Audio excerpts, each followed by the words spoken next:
Play cousin, I got a new job, but I really had to earn this one. It was a year plus of grinding, mistakes, hard lessons. But I had this company on my list of places I would apply to once I got over a year of experience. One of the biggest lessons that I've gotten over the past year and a half in this industry is that the best thing to be to a company is invisible in the best possible way. Let me tell you how. I am Essence Revealed, and I am on this journey from actor to tractor, financial independence, life and location freedom, so that other women over 40 can see it is never too late to start something new, no matter what the voices in your heads may tell you, because they lying. I never thought I'd be a truck driver. I got into trucking because when the whole pandemic happened and the world shut down, it really got me thinking like, whoa, everything that I do is dependent on me showing up physically, and the government can just tell me that I can't do the thing that I've been doing since I was 15 years old professionally one day. So I needed to figure out a way for me to not ever be put in a position where somebody else could tell me I couldn't earn a living for myself, and a path to retirement financially, a path to be financially free.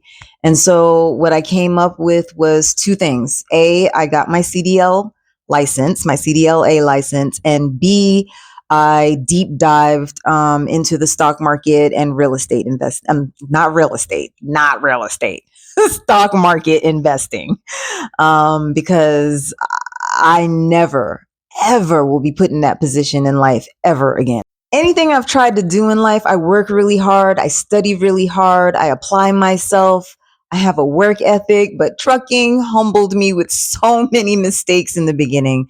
Like I remember just driving along to go pick up a load with no trailer attached to my tractor, and had to turn around and go all the way back to get a trailer so that I could have something to put the load in.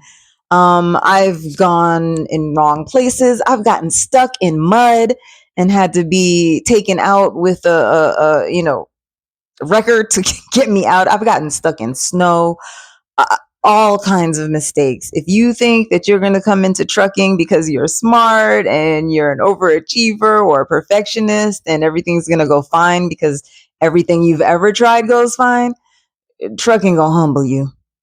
Woo, it's gonna humble you. Getting your license is really the easiest part because all they're going to teach you in CDL school these days is how to do whatever moves you need to get the license. That's it. They're not going to teach you what it is to be a truck driver, manage a clock, plan a trip, time your timing out properly, what to do about bathroom breaks, all of the little details in terms of paperwork and computer work and administrative work that's involved in making sure loads get where they need to go and everything's documented. They don't prepare you for any of that. So all of these things is what you learn how to do during this first year. And whew, you learn a lot. I see why after that first year is when people feel more comfortable hiring you. It's insurance because it's always money in America, right? It's insurance. After a year, then companies will be able to afford to insure a driver better. But also it's the experience and knowing how to manage all the details. There's so many details to being a trucker that nobody tells you about. You just think about driving, and there's so much more than that. Every trip, every mile, every pickup, every drop off, every sitting and contemplating during home time taught me something this year. And one of the biggest things is you want to be invisible to your trucking company. And if you're new to trucking, then you want to think about moving in this kind of way as well. I'm going to give you 4 tips to help you become invisible and valuable to your company. And I'm doing this as a reminder to myself as I start off and on this new job as well. So talking to both of us, play cousin. All right, so let's get these tips. Tip number 1 is to plan your trip. Plan your trip.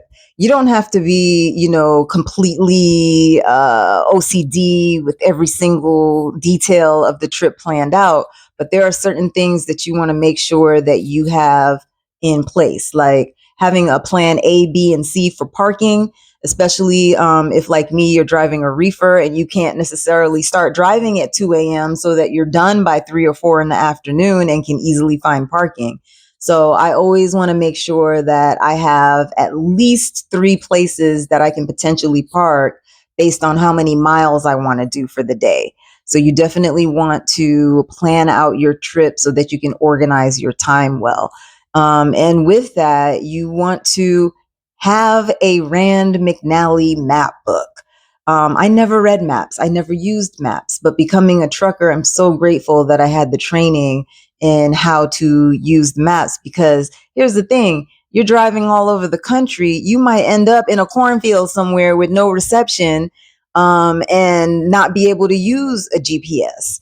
So you need to be able to look at a map so that you know where your truck can and cannot go, what bridges your truck can and cannot get under. So get that Rand McNally big old trucker map book and learn how to use it. It will help you plan your trips. When you are using a GPS, I got trust issues, play cousin. So I use 3. Usually the company has a GPS on the ELD, so I'll have that running. I don't really pay too much attention to it, but it'll be my tiebreaker. Then I have my trucker GPS, which is a Garmin GPS. I think Rand McNally is another brand that's really popular with truckers. So I have my Garmin GPS, I have the company's GPS, and then I have an app called Trucker's Path. So I run that GPS as well, just so that I have 3 different things, because one might go out, one might lead me someplace strange, one might be trying to get me to turn down the cornfield in the truck.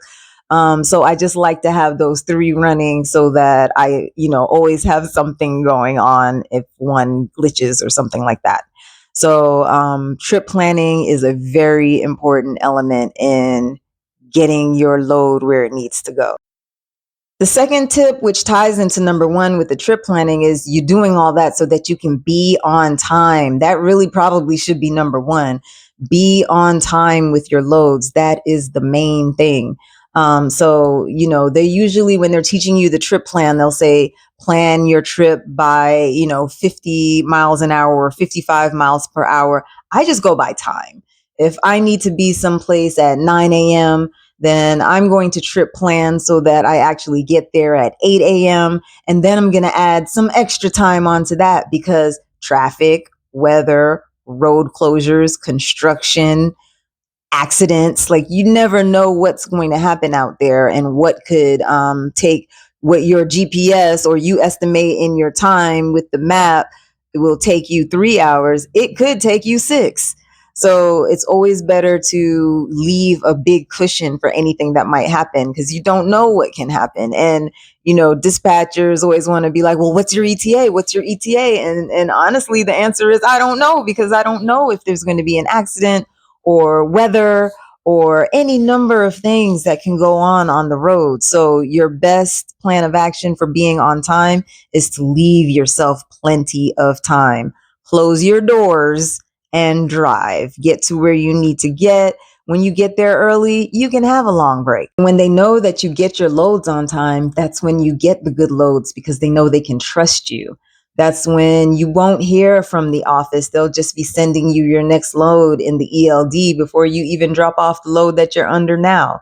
So be on time. That is the best way to become invisible and valuable to your company. Tip number 3 is to be a safe driver who is willing to drive. You want to be safe. It's a very dangerous job. You're driving an 80,000-pound piece of equipment. You don't want to be responsible for hurting yourself or anybody else. You want to make sure that you get home and everybody else on the road gets home. You want to keep your CDL license clean. You want to help the company keep their score clean.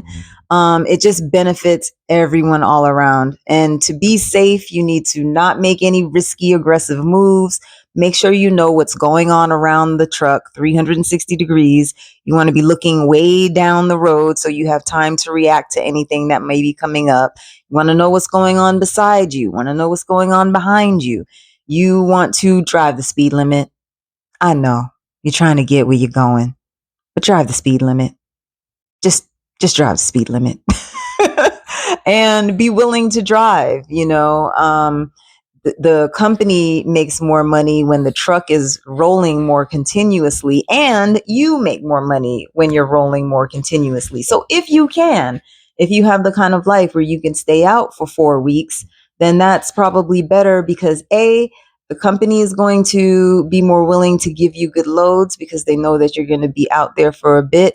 And B, when you do take, 4 or 5 a week, 10 days, whatever you take off, you'll have some money to cushion for that week when you come back and you don't get a check, or you get a really tiny check. So it's beneficial both ways.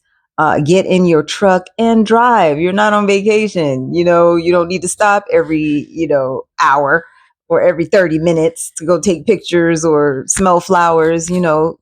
Close the doors and drive. The sooner you get to where your load is, or as close to your load as you possibly can, the longer break you can take, the earlier, right? So be a safe driver and be willing to drive. Tip number 4 is communication. You want to do all these things to give yourself a cushion, to make sure you're on time, but things happen out there on the road. You don't know what's going to come up. And so if something does come up, communicate immediately. You want to give your company as much time as they can to let the customer know what's going on. If you're not going to be able to make your load at no fault of your own, it may be traffic, it may be weather, all of the things I mentioned before. I had something happen where traffic was just stopped, and after a while trucks just were in park, and truckers got out of the truck and they're standing around talking to each other. So I'm like, let me go see what's going on too. I could hear on the CV that there was an accident, but didn't know exactly what was going on. And when I went out and talked to the truck drivers, found out that one truck that was on the shoulder hit into another truck, and that truck lit on fire. So that truck driver didn't make it home. And so that meant that we all were going to be sitting for 5 to 7 hours, because that involves law enforcement having to come out, coroners having to come out, as well as cleanup crews to clean up the debris. All these things have to happen. Documentation has to happen. All of these things have to go on before we can move. So had to let the company know, I was tracking to be on time, but now this horrible thing has happened and we're not going to be on time. So they have to be able to let the company know, their customer know, the load's not going to be there. So you want to communicate when things happen as soon as possible. It's better for you to reach out to them than for them to be looking for you. That way you stay invisible in the best possible way. I know I said 4. I'm going to give you a 5th one. Keep your equipment in good shape. So that's making sure that your truck is clean, your lights are clean, your dashboard is cleared off. You want to make sure that nothing's hanging off and not in proper order. You want to do your pre-trip and your post-trip inspections. So many drivers I see just take off driving and they don't bother to do a pre-trip, and it doesn't take that long. I don't know about you, but I don't want to drive an 80,000 pound piece of equipment without knowing that all my tires are good. I want to open the hood and make sure that all my tubing is good, all my wires are good, my fluids are good. I want to make sure that nothing's loose where it shouldn't be. It doesn't even take that long. Some companies will require you to do it for 10 or 15 minutes. You probably can do the whole thing in less than that time. So it's worth it to do your pre and post trips. That way you're aware before a problem happens that there potentially could be a problem. You'll know all your lights are working, things like that. So making sure that your equipment is clean and in good working order by doing pre-trips and post-trips is another way to make sure that you are invisible in the best way possible. So there's a bonus for you. Tip number 5. You got your job handled. You got your communication clear. You got your truck is clean. They leave you alone because they can, and that's what you want. When I first got my CDL and I was looking for a job, it was a challenge because something in the insurance had changed, and a lot of the companies that were known for hiring people straight out of school, a lot of them were requiring 6 months of experience. So you ended up in this chicken egg situation where it's like, well, how am I supposed to get the experience if no one will hire me? no one will hire me if I don't have experience, right? So I found that a lot of companies that I saw great YouTube videos about, great reviews online about, they wouldn't accept drivers that had less than a year of experience. So I made a list of companies that I would interested in applying to once I had the year of experience. And so this company that I'm going to is one of those companies that was top on my list. So that is very exciting to me. I talk to these drivers when I'm at the truck stop, and I don't hear them have anything negative to say really about the truck when I'm asking questions about the company. I love that in orientation, they actually talked about wanting to retain drivers. I have never been in an orientation where trucking companies talked about actually wanting to retain drivers. They give the whole, man, we treat our truckers like family. No, but I have never actually heard a trucking company explicitly say retention is our goal. And they said that here. So that makes me very excited that I made a good choice. It's also the fact that they kept calling me. I applied to other companies, and it was like I checked back in with them, but this company, they kept calling me, they kept in touch. I also had kept in touch with them for a long time. I had been calling them for over a month, just checking in with the recruiter, asking any questions, just keeping communication open, because I knew eventually I wanted to make a move. But they also called me. So it made me feel like, oh, somebody actually is noticing that I might have some skills that they want to bring to their company. And they're actually willing to pursue me in a way that lets me know that they actually want me to be there, as opposed to, oh, you're just going to be another one of the 50,000 drivers we're going to hire every week. So that made this a really good pick in my mind as well. And when you know that you were calling companies and they were like, no, we don't hire people before they have a year of experience, and you earn that experience mile by mile, mistake by mistake, heartbreak after heartbreak. Play cousin, there were days where I would just be parked and crying, like, what did I do with my life? I am sucking at this. I am terrible at this. I don't know what made me think that I wanted to do this, like trying to figure out how to back up the truck, all the struggles. So to finally be at this point is like, oh, okay, it was worth it. It's not just about, disappearing from the radar of your dispatchers or the company. It's also about creating that freedom from scarcity, that freedom from survival mode, that freedom from anxiety and stress and worry, and that movement towards the ultimate freedom goal, which is why I'm even doing this whole thing, is so that I can reach my financial independence goals. So doing all these steps to become invisible and more valuable to my company ultimately gets me closer to my goal of ultimate freedom, which is being able to not have to work so hard for somebody else, to be able to pursue things that I love just for the love, to be able to bop around the world as a nomad and not have to stay in the United States. All of these things are a family. Unlike what trucking companies say, all of these little ingredients and bits add to that freedom that gets you closer to whatever goal it is that you're trying to get to by being in the truck. I am a big proponent of having an exit plan when you come into trucking. Don't come into trucking just making money and spending money and making money and spending money, because you'll look up and 15, 20, 50 years will have gone by, and you're stuck. You have to keep working because you're just spending money and living check to check. Whereas if you come into trucking with an exit plan, you want to start a business, or you want to invest in real estate, or you want to invest in the stock market like I'm doing, then create that exit plan before you come in, and keep that in top of mind when you're rolling around and making all these sacrifices.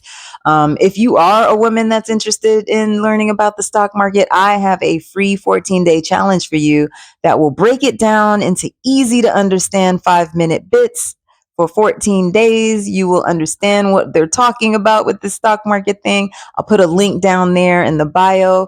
Please like and subscribe if you found this video interesting and useful.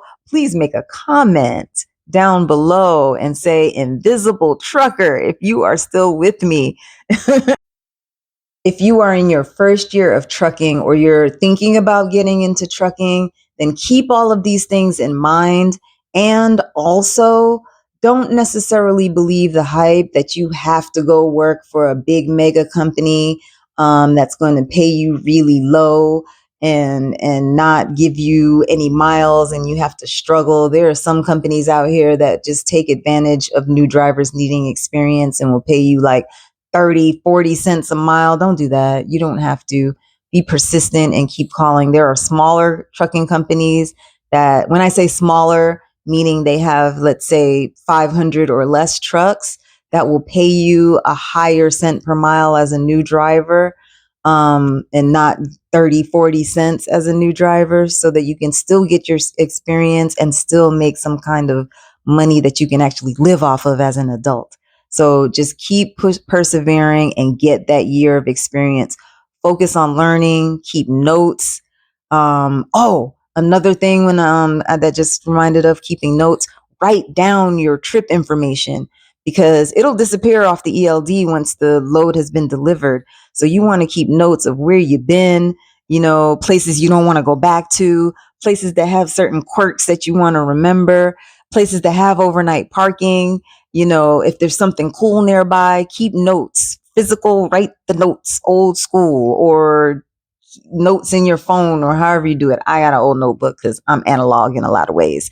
But definitely do that. And that first year really is about getting experience of all of the details that no one teaches you about in CDL school that is important in being a successful truck driver. To my experienced drivers out there, what is your number one tip for becoming invisible and making yourself valuable to a company? What kind of tips can you give me and other new truckers? Put it in the comments below so that we can learn from your experience.